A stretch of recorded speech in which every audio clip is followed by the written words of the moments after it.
বাংলাদেশের রাজনীতিতে দেশজুড়ে আবারও আলোড়ন তুলেছে একটি চাঞ্চল্যকর ঘটনা। আলোচিত যুবনেতা ইনকিলাব মঞ্চের মুখপাত্র হাদি হত্যাকাণ্ডের পর নতুন করে সামনে এসেছে একাধিক বিস্ফোরক দাবি। বিভিন্ন সূত্রে অভিযোগ উঠেছে, হাদিকে হত্যা করার পর মূল অভিযুক্ত ফয়সাল নাকি ভারতে পালিয়ে গেছে। একই সঙ্গে উঠে এসেছে আওয়ামী লীগের প্রভাবশালী এক নেতার বিরুদ্ধে ক্যাসিনো সম্রাট ও ভয়ঙ্কর জগাশক্তির অভিযোগ, যা পুরো ঘটনাকে আরও জটিল করে তুলেছে। ইতিমধ্যে হত্যার সাথে জড়িত মোট ৮ জনকে গ্রেফতার করেছে প্রশাসন। হাদি হত্যাকাণ্ডের পেছনের অভিযোগগুলো কি? ফয়সাল আসলেই কি সীমান্ত পেরিয়ে ভারতে পালিয়েছে? আর তথাকথিত ক্যাসিনো সম্রাটের নাম কেন বারবার উঠে আসছে? হাদি দিন দুপুরে ঢাকার রাজপথে গুলিবিদ্ধ হলেন। সেই হাদির অবস্থা এখন কেমন?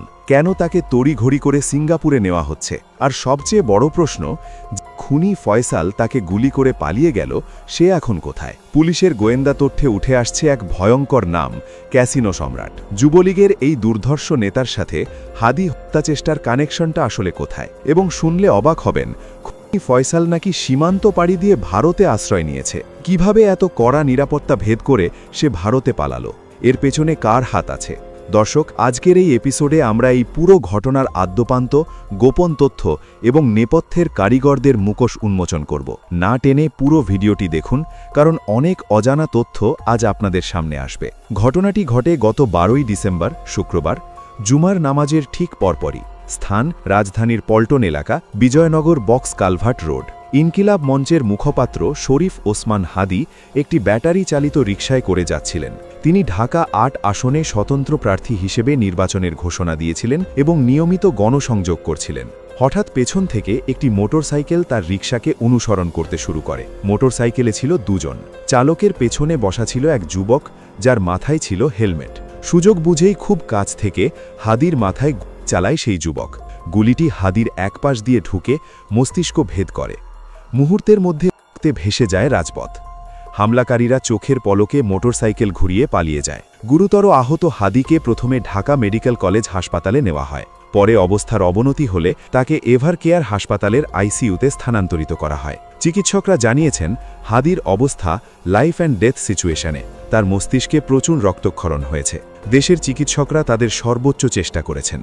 সবশেষ খবর অনুযায়ী উন্নত চিকিৎসার জন্য তাকে এয়ার অ্যাম্বুলেন্সে করে সিঙ্গাপুরে নিয়ে যাওয়া হচ্ছে। পুরো জাতি এখন তার সুস্থতার জন্য দোয়া করছে। কিন্তু প্রশ্ন হলো, কে এই হামলাকারী? কেন সে হাদিকে টার্গেট করল? সিসিটিভি ফুটেজ এবং পুলিশের তদন্তে হামলাকারীর পরিচয় শনাক্ত হয়েছে। তার নাম ফয়সাল করিম মাসুদ, তবে অপরাধ জগতে সে দাউদ খান নামেই বেশি পরিচিত। কে এই ফয়সাল? ফয়সাল কোনো সাধারণ ছিচকে অপরাধী নয়। সে আদাবর থানা ছাত্রলীগের সাবেক সভাপতি এবং ঢাকা মহানগর উত্তর ছাত্রলীগের সাবেক সহসভাপতি। অর্থাৎ তার রাজনৈতিক পরিচয়টা বেশ স্পষ্ট। বিগত সরকারের আমলে ছাত্রলীগের প্রভাব খাটিয়ে সে এলাকায় ত্রাসের রাজত্ব কায়েম করেছিল। চাঁদাবাজি, টেন্ডারবাজি থেকে শুরু করে অস্ত্রবাজি সবই ছিল তার নখদর্পণে। সবচেয়ে অবাক করা বিষয় হল, এই ফয়সাল মাত্র 3 মাস আগেও র্যাবের হাতে গ্রেফতার হয়েছিল। 7 নভেম্বর তাকে আদাবর থেকে গ্রেফতার করা হয় এবং তার কাছ থেকে উদ্ধার করা হয় 2টি বিদেশি পিস্তল। কিন্তু রহস্যজনকভাবে এত বড় অস্ত্র মামলায় গ্রেফতার হওয়ার পরেও মাত্র 3 মাস 8 দিনের মাথায় সে জামিনে বেরিয়ে আসে। জামিনে বেরিয়েই সে আবার মিশনে নামে। আর এবারের মিশন জুলাই বিপ্লবের অন্যতম কণ্ঠস্বর শরীফ ওসমান হাদিকে চিরতরে থামিয়ে দেওয়া। পুলিশ নিশ্চিত করেছে, ঘটনার দিন ফয়সাল নিজেই শুটার ছিল এবং তার সহযোগী হিসেবে মোটরসাইকেল চালাচ্ছিল আলমগীর হোসেন নামের আরেক সন্ত্রাসী।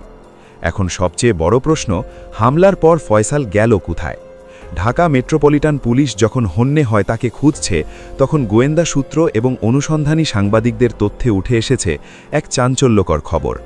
হামলার দিন অর্থাৎ 12ই ডিসেম্বর রাতেই ফয়সাল এবং তার সহযোগী আলমগীর ঢাকা ছাড়ে। তারা সোজা চলে যায় ময়মনসিংহের হালুয়াঘাট সীমান্তে। সেখানে আগে থেকেই তাদের পার করার জন্য দালাল চক্র প্রস্তুত ছিল। গভীর রাতে সীমান্তের কাঁটাতার গলে তারা ভারতের মেঘালয় রাজ্যে প্রবেশ করে। বিশ্বস্ত সূত্রের খবর অনুযায়ী বর্তমানে তারা ভারতের আসামের গুয়াহাটিতে অবস্থান করছে। এখানেই জনমনে প্রশ্ন জাগছে, এত বড় একটা ঘটনার পর যখন সারা দেশের পুলিশ অ্যালার্ট থাকার কথা, তখন কিভাবে একজন চিহ্নিত সন্ত্রাসী সীমান্ত পাড়ি দেয়? তবে কি প্রশাসনের ভেতরেই কেউ তাকে পালাতে সাহায্য করেছে? তথ্য বলছে এই পলায়নে সাহায্য করেছে আওয়ামী লীগের এক টপ নেতার পার্সোনাল অ্যাসিস্ট্যান্ট পিএস, নাম উঠে এসেছে জাহাঙ্গীর কবির নানকের পিএস মাসুদুর রহমান বিপ্লবের। অভিযোগ রয়েছে বিপ্লবী ভারত থেকে পুরো বিষয়টি সমন্বয় করেছে এবং ফয়সালকে নিরাপদে ওপারে নিয়ে যাওয়ার ব্যবস্থা করেছে। এটি যদি সত্যি হয় তাহলে এটা বাংলাদেশের অভ্যন্তরীণ নিরাপত্তার জন্য এক বিশাল হুমকি। ভারত কি আবারও বাংলাদেশের অপরাধীদের জন্য সেফ হ্যাভেন বা নিরাপদ আশ্রয়ে পরিণত হচ্ছে? শেখ হাসিনার পর এবার তার দলের ক্যাডাররাও কি বিচার এড়াতে ওপারে পাড়ি দিচ্ছে? ফয়সাল কেবলই একজন হিটম্যান বা ভাড়েতে খুনি, কিন্তু এই ঘটনার পেছনের আসল পরিকল্পনাকারীকে? কার স্বার্থে হাদিকে সরিয়ে দেওয়ার চেষ্টা? পুলিশ এবং গোয়েন্দাদের সন্দেহের তীর এখন এক সময়ের দোর্দণ্ড প্রতাপশালী যুবলীগ নেতা ইসমাইল হোসেন চৌধুরী সম্রাটের দিকে, যাকে দেশবাসী ক্যাসিনো সম্রাট নামেই চেনে। কানেকশনটা কোথায়? ১. রাজনৈতিক প্রতিহিংসা। শরীফ ওসমান হাদি ঢাকা ৮ আসনে নির্বাচন করার ঘোষণা দিয়েছিলেন, আর এই ঢাকা ৮ আসনটি ছিল সম্রাটের অঘোষিত সাম্রাজ্য। মতিঝিল, পল্টন, কাকরাইল এই পুরো এলাকাটি একসময় সম্রাটের ইশারায় চলত। জুলাই বিপ্লবের পর হাদি যখন এই এলাকায় চাঁদাবাজি এবং ফ্যাসিবাদের বিরুদ্ধে সোচ্চার হন, তখন এটা পলাতক বা আত্মগোপনে থাকা সম্রাটের স্বার্থে আঘাত করে। ২. অস্ত্র মামলা এবং পলায়ন। আপনারা জানেন গত অক্টোবর মাসে অস্ত্র মামলায় ক্যাসিনো সম্রাটকে যাবজ্জীবন কারাদণ্ড দিয়েছে আদালত, কিন্তু রায় ঘোষণার সময় সম্রাট পলাতক ছিলেন। ধারণা করা হচ্ছে তিনি আত্মগোপনে থেকেই তার পুরনো ক্যাডার বাহিনীকে দিয়ে আবার এলাকা দখলের চেষ্টা করছেন। গোয়েন্দারা সন্দেহ করছেন এই হামলা কেবল ব্যক্তিগত শত্রুতা নয়, বরং এটি একটি বড় চক্রান্তের অংশ। পতিত স্বৈরাচারী শক্তি দেশ জুড়ে অস্থিরতা তৈরি করতে চায়। তারা দেখাতে চায় যে বর্তমান অন্তর্বর্তীকালীন সরকার আইন শৃঙ্খলা নিয়ন্ত্রণে ব্যর্থ, আর এজন্যই বেছে নেওয়া হয়েছে হাদির মতো একজন প্রতিবাদী তরুণ নেতাকে। পুলিশ ধারণা করছে ফয়সালকে হায়ার করা হয়েছিল সম্রাটের নেটওয়ার্ক ব্যবহার করেই। যদিও পুলিশ এখনও সরাসরি সম্রাটের সম্পৃক্ততার শতভাগ প্রমাণ পায়নি, তবে তদন্তের মূল ফোকাস এখন সেদিকেই। ক্যাসিনো সম্রাট কি আবারও তার পুরনো খেলা শুরু করেছেন, নাকি এর পেছনে আরও বড় কোনো পলিটিক্যাল শক্তি কালকঠানি নাড়াচ্ছে? শরীফ ওসমান হাদির ওপর এই হামলা কোনো বিচ্ছিন্ন ঘটনা নয়। গত কয়েক মাসে আমরা দেখেছি জুলাই গণ অভ্যুত্থানের সাথে জড়িত বা সরকারের সমর্থক একাধিক ব্যক্তির ওপর হামলা হয়েছে। জাতীয় বিপ্লবী পরিষদ এবং অন্যান্য সংগঠনগুলো দাবি করছে এটি একটি ক্লিনজিং অপারেশন, অর্থাৎ যারা ফ্যাসিবাদের বিরুদ্ধে কথা বলছে, যারা ভারতীয় আধিপত্যবাদের বিরুদ্ধে সোচ্চার, তাদেরকে এক এক করে টার্গেট করা হচ্ছে। হাদি ছিলেন ইনকিলাব মঞ্চের মুখপাত্র। তিনি সব সময় ভারতীয় আগ্রাসন এবং আওয়ামী লীগের দুঃশাসনের বিরুদ্ধে উচ্চকণ্ঠ ছিলেন। তার এই স্পষ্টবাদী অবস্থানই কি তার জন্য কাল হল? ভারতের পররাষ্ট্র মন্ত্রণালয় থেকেও এই ঘটনা নিয়ে বিবৃতি দেওয়া হয়েছে। তারা বলছে বাংলাদেশে তাদের স্বার্থবিরোধী কোনো কর্মকাণ্ডকে তারা প্রশ্রয় দেয় না। কিন্তু বাস্তবতা হল হাদির ওপর হামলাকারী ফয়সাল এখন ভারতের মাটিতেই আশ্রয় নিয়েছে বলে খবর পাওয়া যাচ্ছে। বাংলাদেশ সরকার কি পারবে ভারতকে চাপ দিয়ে এই অপরাধীকে ফিরিয়ে আনতে, নাকি শেখ হাসিনার মতো ফয়সালও ভারতের জামাই আদরে থাকবে? দর্শক, ঘটনাটি অত্যন্ত স্পর্শজনক। শরীফ ওসমান হাদি এখন জীবন মৃত্যুর সন্ধিকর্ণে। তার ওপর এই হামলা প্রমাণ করে যে ফ্যাসিবাদের প্রেতাত্মারা এখনও সক্রিয় আছে। তারা এখনও আমাদের আশেপাশে ওত পেতে আছে।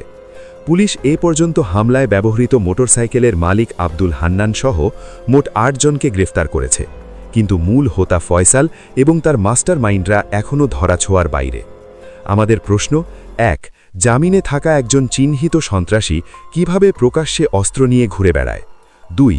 সীমান্তরক্ষী বাহিনী বা বিজিপির নজর এড়িয়ে কিভাবে খুনিরা ভারতে পালায়? এবং ৩. ক্যাসিনো সম্রাট কি সত্যিই এই কালকঠানি নাড়াচ্ছেন? এই প্রশ্নের উত্তর আমাদের পেতেই হবে। শরীফ ওসমান হাদির রক্ত যেন বৃথা না যায়। আমরা চাই সুষ্ঠু তদন্তের মাধ্যমে আসল অপরাধীদের ধরে এনে দৃষ্টান্তমূলক শাস্তি দেওয়া হোক, সেটা ফয়সাল হোক কিংবা পর্দার আড়ালের সম্রাট। দর্শক, এই ঘটনা নিয়ে আপনার মতামত কি? আপনি কি মনে করেন এর পেছনে ভারতের কোনো ইন্ধন আছে, কিংবা ক্যাসিনো সম্রাটই কি এর মূল হোতা? আপনার মূল্যবান মতামত কমেন্ট করে জানান।